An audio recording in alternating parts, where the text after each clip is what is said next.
Começa agora o programa Hora e a Vez da Pequena Empresa. E na nossa entrevista de hoje vamos falar sobre a saúde da mulher, um assunto que preocupa as mulheres de um modo geral. Ainda vamos conhecer um pouco mais sobre a Fundação Cultural do Exército Brasileiro, FUNSEB. Fique com a gente!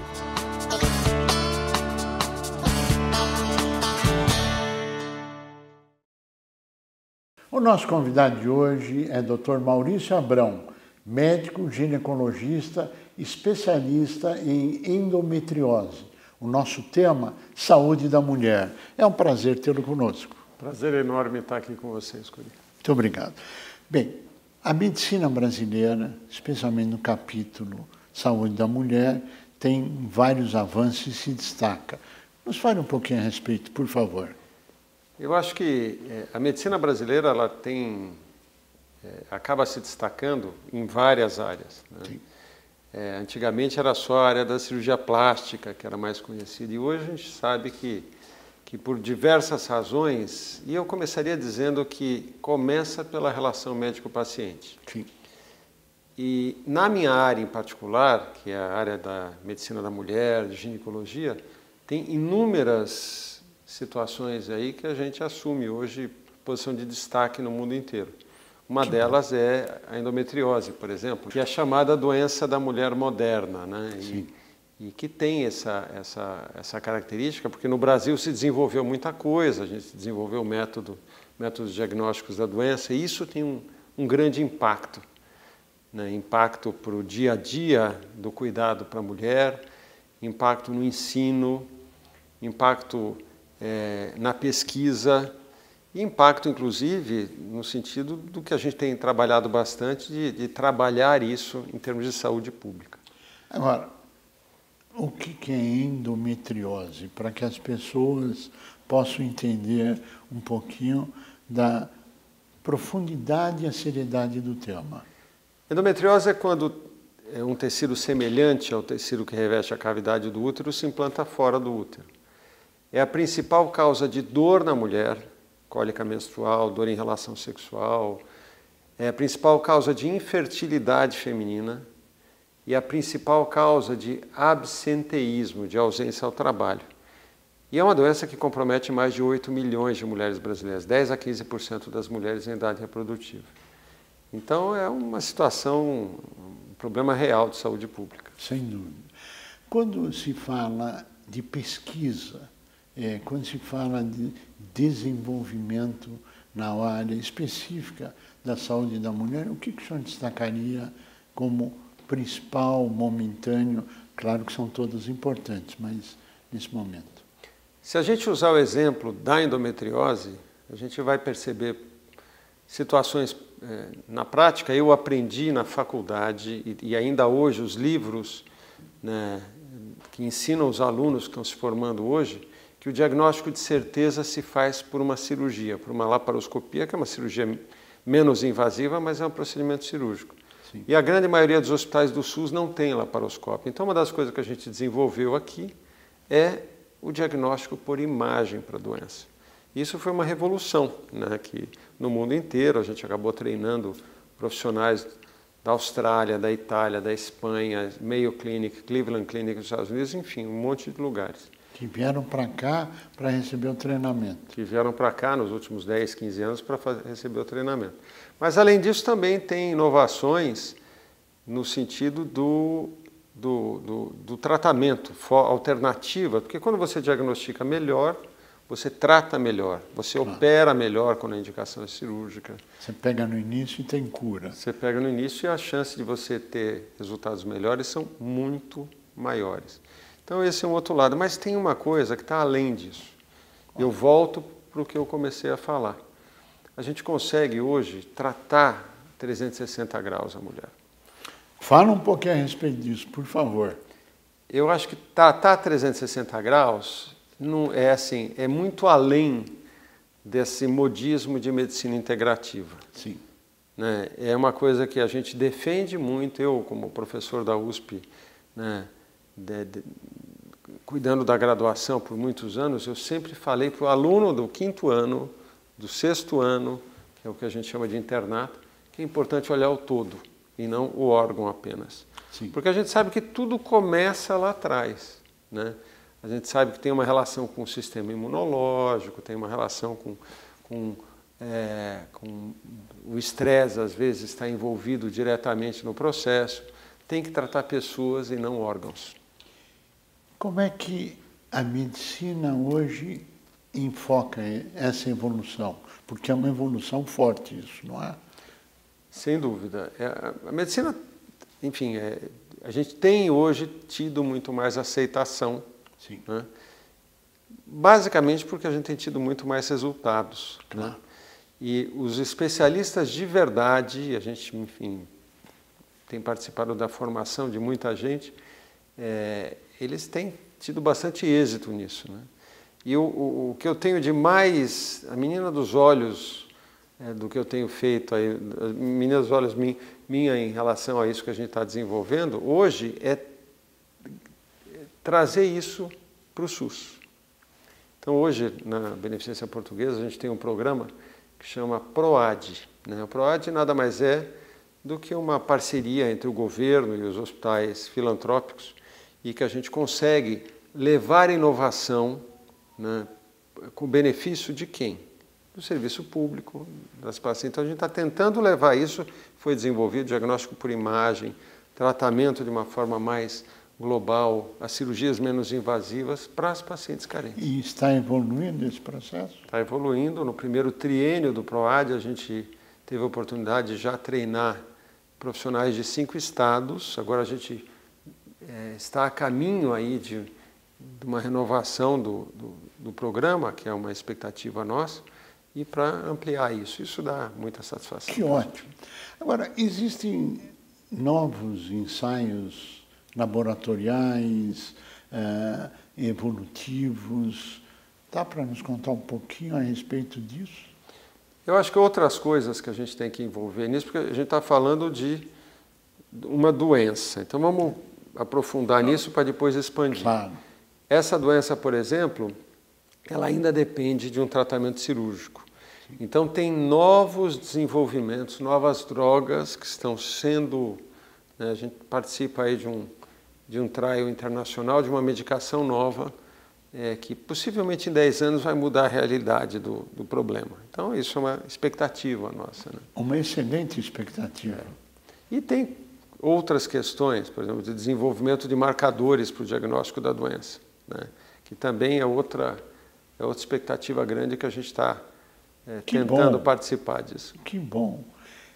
Junto com isso, existem novos ensaios laboratoriais importantes que podem anunciar ou não anunciar alguma coisa? A questão dos marcadores que eu citei nada mais é do que nem, por exemplo, o câncer de próstata. Sim. Há um tempo atrás criou-se o PSA, Sim. E que ajuda no diagnóstico. Né? Endometriose também, ainda não existe um marcador específico para isso. E isso é uma coisa que com a biologia molecular, com proteômica, metabolômica, que são avanços na medicina, e a gente não está atrás de nenhuma Harvard, né, da vida em relação a isso, a gente está trilhando um caminho para, de repente, participar dessa curva de desenvolvimento. Bom, mas tudo isso, em síntese, acaba trazendo uma reflexão sobre longevidade? De certa forma, sim. No caso da endometriose, eu acho que a gente não está tanto falando em longevidade, porque é uma doença que costuma acometer a mulher, né, em geral, há exceções, até os 50 anos de idade, até menopausa, enfim. Mas, quando a gente fala em qualidade de vida, sim. Ótimo. Porque quando a gente fala numa doença que compromete, que é a principal causa de dor e de dificuldade para engravidar, e de infertilidade, quer dizer, claro, não deixa de ser importante. Mas o capítulo da longevidade também é uma coisa que tem muita coisa bacana surgindo por aí, né? Questões relacionadas à dieta, questões relacionadas a reflexões, inclusive, sobre a importância da atividade física, né, formatos novos que a gente tem de olhar, né, para o cuidado do ser humano, né, quer dizer, que fazem parte do que está acontecendo. Né? A gente está vivendo mais, mas tem que viver com qualidade. Né? E quais são as principais mudanças que todos esses estudos estão trazendo? Não, se a gente olhar pela ótica da alimentação, o carro-chefe é a gente perceber o que tem de alimentos inflamatórios que a gente precisa combater. Né? E ter, obviamente, bastante disciplina e determinação para poder seguir esse caminho. Claro. Né? Eu vou dar um exemplo meu. Por favor. Né? Eu recentemente fui fazer um exame a minha glicemia estava no limite, enfim, eu falei, eu preciso olhar melhor para isso. E comecei a estudar isso. E comecei a tirar carboidrato. Então é um grande exemplo disso. Né? Quando você tira carboidrato, eu comecei a estudar que o carboidrato em si, quando a gente pode combater, né, o carboidrato, ele não tem utilidade nenhuma para a saúde da gente. Então, não é questão de radicalismo, não é ser xiita para falar, olha, abole tudo. Né, ou tira glúten radicalmente, não, é fazer uma composição para que no dia a dia, né, e aí rapidamente eu repeti os exames, normalizaram todos. Então, é um pouco disso que a gente acaba lendo, acaba estudando, acaba, né, aplicando no dia a dia da clínica nossa, por atender muitas mulheres nessa faixa etária, né, e para tentar, enfim, pensar lá na frente também. Qual seria a mensagem que você daria para todas as mulheres que estão acompanhando quando se fala saúde da mulher 360 graus? Eu acho que a primeira coisa é procurar segmento médico desde o começo. Né? Uma das coisas que eu costumo dizer é que a faixa etária que eu mais gosto de cuidar, não é gosto, é que a gente constrói reais castelos. São os adolescentes. Né? Porque a gente senta, ensina, explica, mostra, né, constrói. Né? Então esse é o primeiro ponto, quer dizer, ir ao médico e buscar especialistas de verdade, sempre que possível, acho que, e não autoridades meramente de Instagram, né, que a gente sabe hoje que o Instagram acaba falso empoderando, às vezes, mais gente, né, do que, às vezes as pessoas nem especialistas são e se dizem especialistas porque o Instagram aparecem como tal. E, além disso, procurar esse olhar 360 graus, né? Procurar entender que o órgão, especificamente, isoladamente, existe uma relação mente-corpo muito forte, né? Fazer exercício, dieta e assim por diante.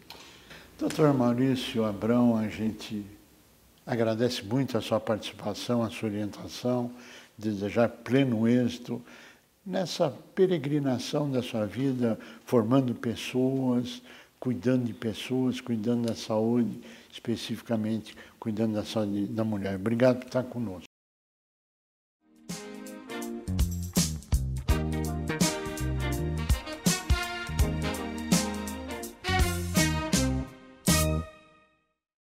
Hoje nós temos o privilégio de estar recebendo o general Hedi Fayad e o Dr. Carlos Roberto Pinto Monteiro. Vocês já ouviram falar Fundação Cultural Exército Brasileiro? Esse é o nosso tema de hoje. É um prazer tê-los conosco. Prazer é todo nosso, Cury. Estamos aqui com grande alegria para contar um pouco o que é a nossa fundação. Por favor, o que é a fundação? A Fundação Cultural Exército Brasileiro, a FUNCEB, foi criada no ano de 2000, praticamente há 25 anos, por um grupo de empresários, empresas e associações para que ela conseguisse recursos para atividades específicas, que é a conservação do patrimônio, desse imenso patrimônio que existe no nosso Exército. Agora, qual é a missão da Fundação?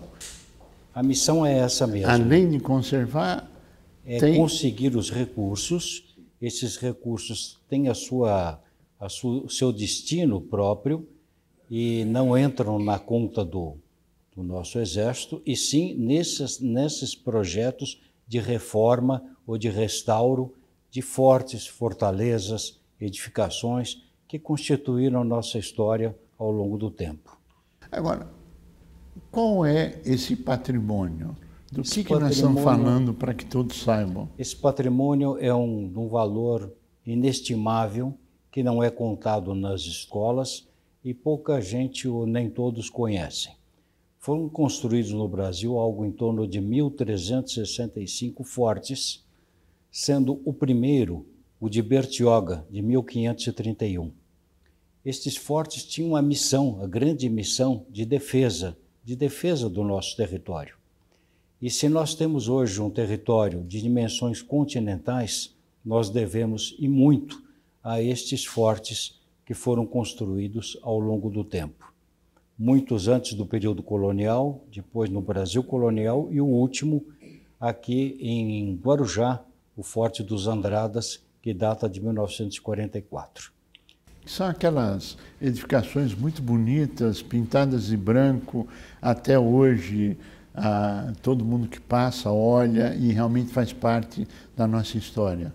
Exatamente. Eles funcionaram sempre como defesa, nunca como ataque. E estes, mais importante ou tão importante quanto estes fortes, estrategicamente estabelecidos ao longo do nosso litoral e no interior, foram os brasileiros que o construíram e ajudaram a defender o nosso território. Foram brancos, índios e negros. E o nosso exército, que tem 386 anos, teve como origem a Guararapes, onde pela primeira vez brancos, índios e negros se juntaram para expulsar os holandeses do Brasil. E que hoje nós só estamos aqui graças aos nossos antepassados, que lutaram, que defenderam o território, que construíram fortalezas, e as instituições, felizmente, hoje aqui estão fortes, saudáveis e continuam cumprindo papel. Mas, se nós olharmos um pouquinho, a Fundação ela faz outras coisas além de só a preservação. Então, a Fundação ela tem, além desta missão de preservar este patrimônio que foi conquistado ao longo do tempo, ela tem, para divulgar a sua cultura, a sua música, ela tem uma sinfônica que é maravilhosa. Esta sinfônica está sobre o Comando Sudeste, do General Amin, que tem nos prestigiado muito, e esta sinfônica faz apresentações na Sala São Paulo, na Catedral da Sé, no Teatro Dom Pedro II em Ribeirão Preto, agora recentemente. Só para você ter uma ideia, Cury, acho que este ano nós vamos fazer algo em torno de 40 apresentações. Então, é uma forma de divulgar a cultura do Exército. São todos militares e é uma orquestra, uma sinfônica fantástica. Nós temos também uma rádio, a nossa Rádio Verde Oliva. A nossa Rádio Verde Oliva tem como sede Brasília e ela é a segunda em audiência em Brasília. Temos hoje Três Corações, temos hoje Manaus, recentemente foi inaugurado Resende e para o futuro, próximo, talvez início de 2024, Santa Maria do Sul. É uma rádio com uma programação musical fantástica e com notícias de interesse na área militar, como informações, enfim, de interesse público. Tem uma revista, é a Revista da Cultura, com uma edição semestral, às vezes temos até com algumas comemorações, alguma revista extra, onde ela tem muito conteúdo e tem artigos e conta um pouco da história destes fortes, dessas fortalezas, da Sinfônica, da própria Rádio Verde Oliva e dos projetos futuros, através de recursos da própria Fundação, angariados aqui pela Lei Rouanet ou por contribuições individuais, o restauro do Panteão de Caxias. O Panteão de Caxias é um monumento que está em frente ao Ministério, ao Palácio Duque de Caxias, na Avenida Getúlio Vargas, de 1948, e ele foi agora amplamente restaurado com obras civis, obras na parte de energia, de clima, de impermeabilidade, enfim, uma reforma completa, e deverá ser reinaugurado ainda este ano em homenagem ao patrono do Exército, que é Caxias. Você passou rapidamente sobre a Lei Rouanet, rapidamente sobre o tema de recursos que podem ser direcionados. Dá para falar um pouquinho mais? Porque quem está nos ouvindo talvez queira fazer alguma contribuição, etc. Como é que ele procede? O que ele faz? Pode abater do imposto de renda? Não pode? Como é que é a operação? Talvez o general Fayad possa nos contar um pouquinho, não é, de como é que é essa contribuição, como é que ela pode se operar. O Exército Brasileiro desenvolveu, junto com a Fundação Cultural e junto à Receita Federal, um programa chamado Programa Mecenas, que ele possibilita a qualquer pessoa física ou jurídica contribuir com os projetos desenvolvidos pela Fundação Cultural com o benefício da Lei Rouanet. Então, a pessoa física, isso para quem declara um modelo completo do imposto de renda, ele pode abater até 6% do imposto líquido devido. Então, no final do ano, ele recebe um documento da Fundação e que dá a possibilidade dele declarar e receber esse dinheiro de volta. Então, é um empréstimo que ele vai fazer para a Fundação. O importante é que esse dinheiro, quando um projeto é criado e aprovado pelo Ministério da Cultura, a Fundação abre uma conta corrente específica para esse projeto. Então, esse dinheiro que é depositado vai para essa conta corrente. Ele não vai...